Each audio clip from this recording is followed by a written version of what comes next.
بسم الله الرحمن الرحيم قد سمع الله قول التي تجادلك في زوجها وتشتكي إلى الله والله يسمع تحاوركما إن الله سميع بصير الذين يظاهرون منكم من نسائهم ما هن أمهاتهم إن أمهاتهم إلا اللائي ولدنهم وإنهم ليقولون منكرا من القول وزورا وإن الله لعفو غفور والذين يظاهرون من نسائهم ثم يعودون لما قالوا فتحرير رقبة من قبل أن يتماسا ذلكم توعظون به والله بما تعملون خبير فمن لم يجد فصيام شهرين متتابعين من قبل أن يتماسا فمن لم يستطع فإطعام 60 مسكينا ذلك لتؤمنوا بالله ورسوله وتلك حدود الله وللكافرين عذاب أليم إن الذين يحادون الله ورسوله كبتوا كما كبت الذين من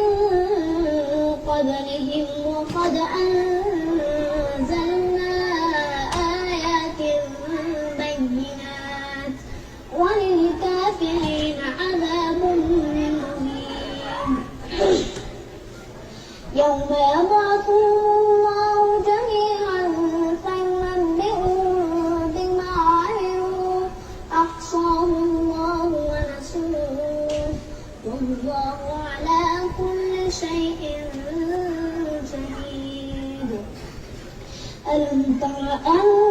الله يعلم ما في السماوات وما في الأرض ما يكون من نجوى ثلاثة إلا هو رابعهم ولا خمسة إلا هو سادسهم ولا أدنى من ذلك ولا أكثر إلا هو معهم أينما كانوا ثم ينبئهم بما عملوا يوم القيامة إن الله بكل شيء عليم ألم تر إلى الذين نهوا عن النجوى ثم يعودون لما نهوا عنه